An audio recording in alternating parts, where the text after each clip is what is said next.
इन्द्रं वर्धन्तु अप्सुरः कृण्वन्तो विश्वमार्यम् अपघ्नन्तो रावणः।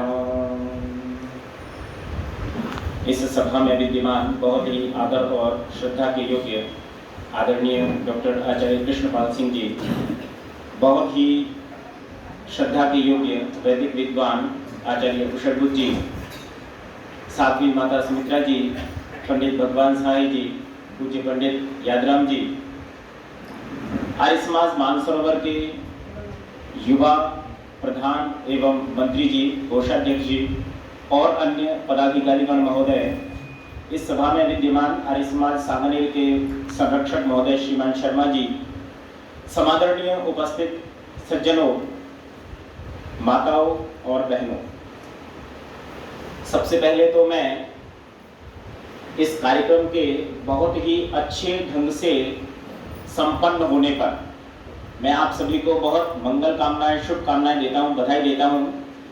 और जैसा भी बीच में मैं एक बार सुन रहा था, आचार्य जी ने अपने मुख से कहा था कि संभवतः श्रावणी पर्व ये आर्य समाज मानसरोवर में पहली बार ही मनाया गया है, तो मुझे इस बात की बहुत प्रसन्नता है। और मेरी प्रसन्नता इस बात से भी जाहिर हो जाती है कि मेरे को जितना अधिकतम समय मिला मैं इस कार्यक्रम से जुड़ने के लिए तत्पर रहा, इसलिए मुझे बहुत प्रसन्नता है कि ये कार्यक्रम बहुत अच्छे ढंग से और 7 दिनों का इतना बढ़िया सुंदर कार्यक्रम बना करके और इसका संयोजन करने के लिए दोनों ही प्रधान जी, मंत्री जी और जो इनकी टीम है उसको बहुत धन्यवाद, साधुवाद कि उन्होंने इतना सुंदर कार्यक्रम संयोजित किया। दूसरे, इस पर्व के साथ में आज जब समापन के अवसर पर हम सभी उपस्थित हैं, तो आदरणीय श्रीमान कालरा जी, जिन्होंने इस आर्य समाज सांगनेर आर्य समाज मानसरोवर की स्थापना की है और हम सभी को इस वृक्ष से जोड़ा है। भाई आर्य समाजी तो हम हो सकता है बहुत पहले से रहे होंगे, लेकिन फिर भी अपने घर के क्षेत्र के आसपास के आर्य समाज से जुड़ना और उस आर्य समाज से जुड़ने का श्रेय क्योंकि उसके संस्थापक आदरणीय कालरा जी हैं, तो मैं दोनों ही दंपति को बहुत धन्यवाद देता हूं, शुभकामनाएं देता हूं। आपकी आज 65वीं वर्षगांठ है और आपने अपनी वैवाहिक जीवन के 65 वर्ष बहुत ही हर्ष और उल्लास के साथ में स्वस्थ और निरोग रहते हुए पूरे किए हैं, ये सबसे बड़ी बात है। आपने बहुत सुंदर बात कही कि बहुत कम प्रतिशत ऐसे लोग होते हैं जो अपने विवाह के 65 वर्ष, वास्तव में पूरे भारतवर्ष में ये परसेंटेज अगर निकाला जाए तो हालांकि संभावनाएं व्यक्त की जा रही है, लेकिन वो परसेंटेज 2-3 से ज्यादा नहीं होगा। और इतने लंबे समय तक स्वस्थ रह करके और पूरा जोड़े के साथ में, ऐसा भी नहीं कि कोई एक चला गया हो, तो बहुत सुंदर बात आपने कही, बहुत अच्छी बात। और तीसरा, आज इस अवसर पर वैसे तो कृष्ण जन्माष्टमी कल है, लेकिन जन्माष्टमी जो अष्टमी तिथि है वो आज से ही लग जाएगी शाम को, तो कृष्ण जन्माष्टमी के इस अवसर पर भी मैं आप सभी को बहुत शुभकामनाएं और बधाइयां प्रेषित करता हूं। आइए अपनी कुछ बात कह करके बड़ी जल्दी से और फिर पूरी बात को समाप्त करने का प्रयास करूंगा। भारतवर्ष में वैदिक संस्कृति के संवर्धन और संपोषण के लिए, दुष्टों के संहार करने के लिए जिन 2 बड़े महापुरुषों को बहुत ही पूरा भारतीय जनमानस अपने हृदय में विराजमान रखता है, ऐसे 2 महापुरुषों में से एक महापुरुष योगेश्वर भगवान श्री कृष्ण है और उनका हम एक तरीके से ये मान लीजिए कि आज जन्मदिन के अवसर पर यहाँ बैठे हैं, जिसको जन्माष्टमी भी कहते हैं। तो बहुत सुंदर अवसर ये बन पड़ा है। इतने सारे जो अवसर हैं वो आज इस एक ही दिन में सिमट करके आ गए हैं, तो ये बड़ी अच्छी और प्रसन्नता की बात है। तो वैसे मैं कहना तो कुछ और भी चाहता था, पर अब समय की बाध्यता को देखते हुए एक छोटी सी बात आपके समक्ष कह करके अपनी बात पूरी करूंगा। एक बार अश्वत्थामा जो है वो भगवान श्री कृष्ण के पास पहुंचते हैं और वहां पहुंच करके उनको कहते हैं कि देखिए श्री कृष्ण महोदय, मेरे पास में ब्रह्मास्त्र है, तो मैं ये चाहता हूं, मेरी ये आपसे विनती प्रार्थना है कि आप अपना जो सुदर्शन चक्र है वो मुझे दे दीजिए और मेरा जो ब्रह्मास्त्र है वो आप ले लीजिए। तो श्री कृष्ण तो वैसे भी क्या है कि महादानी, उनको कोई फर्क ही नहीं पड़ता। उन्होंने कहा ठीक है, अच्छी बात है, बहुत बढ़िया, जा वहां अखाड़े में पड़ा है सुदर्शन चक्र, जाकर के उठा ले। तो अश्वत्थामा जी बड़े प्रसन्न हो गए, बहुत खुश हो गए और वो दौड़ करके जो है श्री कृष्ण के अखाड़े में पहुंचे और वहां पर सुदर्शन चक्र जो है वो पड़ा हुआ था। उसने अश्वत्थामा ने अपना पूरा एड़ी से चोटी का जोर पूरा लगा लिया, लेकिन उस सुदर्शन चक्र को टस से मस नहीं कर सका और वापस दौड़ता दौड़ता भाग करके फिर वापस श्री कृष्ण के पास आया और आकर के उन्होंने कहा कि महाराज आपने तो बड़ा उपहास कर दिया मेरा। क्या बात हुई? कि मैं वहां गया लेकिन उसको तो मैं उठा ही नहीं सकता, उसको तो मैं हिला भी नहीं सका। तो फिर श्री कृष्ण ने उसको समझाया कि भाई ऐसे ही थोड़ी है, मैं आपको मना नहीं कर रहा हूं, लेकिन जिस अस्त्र का मैंने संधान किया है वो ऐसे ही कोई मामूली सा अस्त्र नहीं है। और उस समय पर वो ये वाक्य भी कहते हैं कि आज संपूर्ण भारतवर्ष में भीष्म पितामह भी उस सुदर्शन चक्र को सिर्फ अपनी कटी तक उठा सकते हैं। कहां तक उठा सकते हैं? सिर्फ कमर तक उठा सकते हैं और उस कमर से आगे उठाने का सामर्थ्य बोलो उनका भी नहीं है। तो अश्वत्थामा ने फिर उनसे क्षमा याचना की कि ठीक है महाराज, जब ऐसी बात है तो कोई बात नहीं, मेरे दिल से ये जो मेरे अंदर एक लालसा की इच्छा थी वो पूरी हो जाती है, चलो कोई बात नहीं ले सकता हूं तो। लेकिन उसके बाद फिर उन्होंने एक शंका और उत्पन्न की कि महाराज एक बात बताइए, आपने ये सुदर्शन चक्र का संधान किया, बना लिया, इसको बहुत अच्छी बात है और आप इसको प्रयोग में भी लेते हैं, हमने उदाहरण भी देख लिया, अच्छी बात है, आपने जो है शिशुपाल का वध भी इससे किया और भी अनेक दुष्टों का संहार करने के लिए आपने शस्त्र का प्रयोग किया है। तो जब आप इस संसार में नहीं रहेंगे, तो इस चक्र का होगा क्या? इसको कौन उपयोग में लेगा?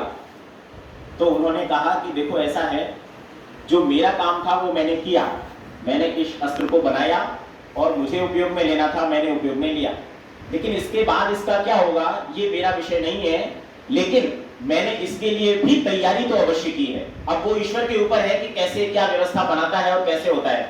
तो उन्होंने कहा कि अच्छा बताओ फिर आपके बाद इसको कौन उपयोग में लेगा?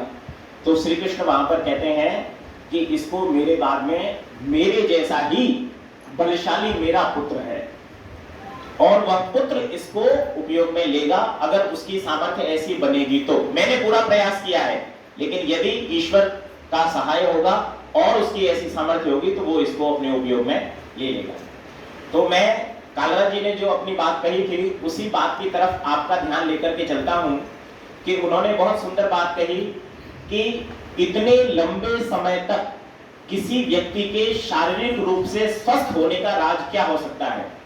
अभी हमने चतुर्वेद शतकम के एक लगभग जो 10 मंत्र थे, जहां पर मैं 9 मंत्र पर मैंने वहां पर स्थान परिवर्तन के लिए मंत्र बोल दिया था, वहां पर पूरे के पूरे 9 मंत्र ब्रह्मचर्य से रिलेटेड थे, संबंधित थे। आप देख लीजिए कि शरीर को स्वस्थ रखने की एकमात्र औषधि यदि कोई है तो वो है ब्रह्मचर्य का पालन करना।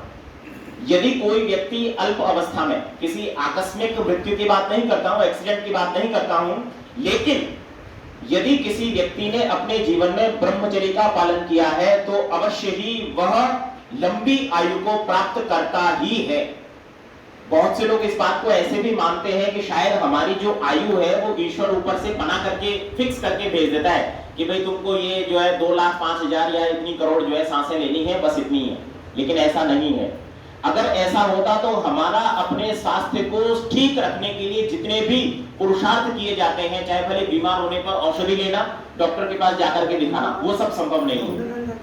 तो इतने लंबे समय तक यदि कोई व्यक्ति स्वस्थ है तो ये दर्शा रहा है कि उन्होंने अपने जीवन में ब्रह्मचर्य का पालन किया है, शरीर का बहुत अच्छे से ध्यान रखा है। नहीं तो आज के युग में आप देखिए इतनी प्रकार की, नाना प्रकार की बीमारियां हैं जो मनुष्य को घेर लेती हैं। और अब इस बात को देखिए कि महाभारत कालीन युग में कितने महापुरुष हैं, उन सभी महापुरुषों को यदि देखा जाए तो सबकी अवस्था जो है वो लगभग 100 वर्ष से ऊपर चली जाए। ऐसे बहुत सारे हैं जिनकी अवस्था 100 वर्ष से ऊपर है। और ऐसा महाभारत लिखने वाले वेदव्यास जी ने उसमें स्पष्ट रूप से ऐसे संकेत किए हैं कि पितामह भीष्म की कितनी अवस्था है, गुरु द्रोणाचार्य की कितनी अवस्था है। और इतनी अवस्था तो आज सिर्फ कल्पना में आप सोचते हैं, 175 वर्ष का व्यक्ति जो प्रतिदिन न जाने कितने सहस्त्रों सैनिकों का वध कर देता है, इतनी क्षमता रखने वाला भीष्म पितामह को हराने वाला उस समय संसार में कोई भी व्यक्ति नहीं था। लेकिन धर्म के लिए लड़ते हुए श्री कृष्ण ने एक एक करके इन सभियों को अपनी नीतियों से समाप्त किया, उनका सभी का वध किया, उनको रास्ते से हटाया। सबसे बड़ी बात मुख्य रूप से, हालांकि मैं बहुत लंबा नहीं कहूंगा, लेकिन अभी जैसे एक कार्यक्रम आयोजित हुआ था जिसमें अंजलि जी आई थी और उन्होंने संगीत में कृष्ण की कथा की थी, तो वहां पर भी उन्होंने ये बात कही और ये बात मैं भी कहना चाहता हूं कि श्री कृष्ण के मुख्यतः दो रूप हैं। एक है मुरली वाला, बंसी वाला, जो कि सभी के दिलों में समाया हुआ, आजकल उसी का प्रचार है। बोलो जी, सभी उसी का प्रचार करते हैं, बस उसी से बंधे रहते हैं। लेकिन दूसरा जो सुदर्शन चक्रधारी श्री कृष्ण का रूप है, वास्तव में तो वही उनका वास्तविक रूप है जिससे हमें प्रेरणा लेनी चाहिए। तो आज इस कृष्ण जन्माष्टमी के अवसर पर श्री कृष्ण ने जिस प्रकार की नीतियों से दुष्टों का संहार किया, अधर्म का नाश करके धर्म की स्थापना की है, वैसा ही हमें प्रयास करना चाहिए और उनके मार्ग पर चलने का जो जितना भी पुरुषार्थ हम कर सकते हैं वो करना चाहिए। तो आर्य समाज इस मामले में बहुत अद्भुत कार्य कर रहा है, बहुत पहले से कर रहा है। नहीं तो हमारे समाज में जितने भी महापुरुष हैं उन पर लांछन लगाने में किसी को छोड़ा नहीं गया। और भगवान श्री कृष्ण तो सबसे अधिक इस बात के शिकार हुए कि हमारे स्वयं के पंडितों ने, सनातनी ब्राह्मणों ने उनके चरित्र पर इतने लांछन लगाए जिसकी कोई सीमा नहीं है। जबकि वस्तुतः यदि कोई व्यक्ति थोड़ा सा भी स्वाध्याय करने वाला हो और उन ग्रंथों का पुनः पुनः पठन करेगा तो वो इस सत्य पर पहुंच जाएगा, जैसा कि महर्षि दयानंद सरस्वती जी लिखते हैं कि श्री कृष्ण के जैसा आप्त पुरुष जिसने जन्म से लेकर मृत्यु पर्यंत कोई भी गलत कार्य नहीं किया है, ऐसे आप्त पुरुष पर इस प्रकार की लांछन लगाने वाले तो जन्म लेने से पहले ही क्यों नहीं मर गए। तो इस प्रकार के शब्द महर्षि दयानंद सरस्वती जी लिखते हैं। आर्य समाज की ये अद्भुत देन है कि उन्होंने महापुरुषों के जीवन चरित्र पर बहुत सारे शोध किए, बहुत सारे ग्रंथ लिखे और जो सत्य का प्रकाश है उसको हम सभी के समक्ष प्रस्तुत किया।